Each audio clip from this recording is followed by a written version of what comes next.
অনেক বছর পর আড়ং-এ গেলাম আর সেখান থেকে টুকটাক শপিং করলাম। সেই সাথে কেএফসিতে ঢুকে এত বাজে অবস্থার সম্মুখীন হলাম, মানে আমি আর জীবনে কেএফসিতে ঢুকবো কিনা সন্দেহ আছে।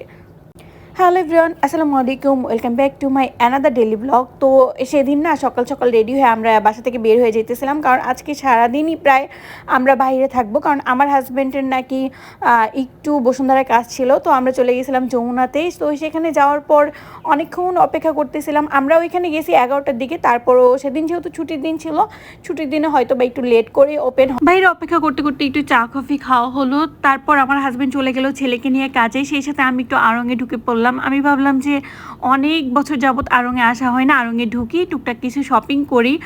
আমি যখন টঙ্গী ছিলাম তখন দেখা যেত প্রায় সময় আড়ং-এ যাওয়া হতো, কিন্তু এখন যেহেতু যেই এরিয়াতে থাকি সেখানে আশেপাশে আড়ং-এর কোনো আউটলেটই নাই, যার জন্য আর যাওয়া হয় না।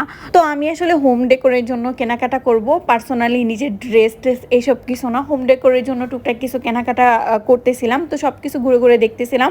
আর যেটা হয়েছে, আড়ং-এর ভিতরে তো ভিডিও করা অ্যালাউ না, লুকিয়ে টুকিয়ে যতটুকু পারছি ততটুকু আসলে ভিডিও করছি। যাই হোক, এই যে এই বাস্কেটগুলো, এই সবগুলো জিনিসপত্র, মানে আড়ং-এর হোম ডেকোরের যত জিনিসপত্র আছে সবগুলোই কিন্তু খুবই ইউনিক আর খুব বেশি সুন্দর হয়, তাই না? তারপরে এই ট্রেটা দেখলাম, আমার বাসায় অলরেডি 2 থেকে 3টা ট্রে আছে, যার জন্য এই বাস্কেটগুলো আমার সেরকমভাবে নেওয়া হয় নাই। আর এগুলোর প্রাইসও আমার কাছে একটু বেশি মনে হয়েছে। এই যে এই সেকশনটা, মানে এই সেকশনের সব জিনিসপত্র খুবই সুন্দর। তারপর চলে গেছিলাম সিরামিক্সের প্লেট বাটির ওই দিকে। এখানে যাওয়ার পর সেরকমভাবে আমি ভিডিওই নিতে পারিনি, কারণ এখানে যে আপুটা ছিল উনি এত রুড ছিল, কি বলবো।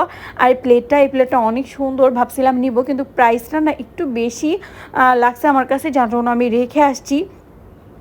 আমি কি কি কেনাকাটা করছি সেটা আমি অন্য একটা ভিডিওতে তোমাদের কাছে দেখাই দিব। আমি টুকটাক ভালোই কেনাকাটা করছি। তারপর এই যে এই নাস্তার যে প্লেটগুলো, এগুলো কিন্তু অনেক সুন্দর লাগতেছিল দেখতে। একবার ভাবছি নিব, আরেকবার ভাবছি যে না থাক, পরবর্তী সময় আসলে সেট মিলিয়ে নিয়ে যাব। আর এখানে যে প্লেটগুলো দেখতেছিলাম সবগুলোই মানে অনেক বেশি ভালো লাগতেছিল। এটার প্রাইস ছিল 257 টাকা, কিন্তু সাইজটা ছোট ছিল। তারপর বেডশিটের ওই এরিয়াতে চলে গেছি। তো আমি ভাবছিলাম হয়তো বেডশিটের প্রাইস অনেক বেশি হবে, তারপর দেখলাম না 1000 টাকার মধ্যেও অনেক বেডশিট ছিল। তারপর এই যে ছেলেকে নিয়ে একটু মিনিসোতে চলে গেলাম। আর এখানে যেহেতু আমার ছেলে পুরো পাগল হয়ে গেছে, কিন্তু ওদের যা প্রাইসটা অনেক বেশি আর কি, যার জন্য মিনিসো থেকে সেরকমভাবে কোনো কিছু কেনাকাটা করা হয়নি। মানে এই যে এই ব্যান্ড, 2টা ক্লিপ, মাথার ব্যান্ড, যে হেয়ার ব্যান্ড, এটার প্রাইসও ওরা 400+ মানে লিখে রাখছে। যাই হোক, তারপর এই যে ক্ষুধা লাগছে, চলে গেছিলাম কেএফসিতে।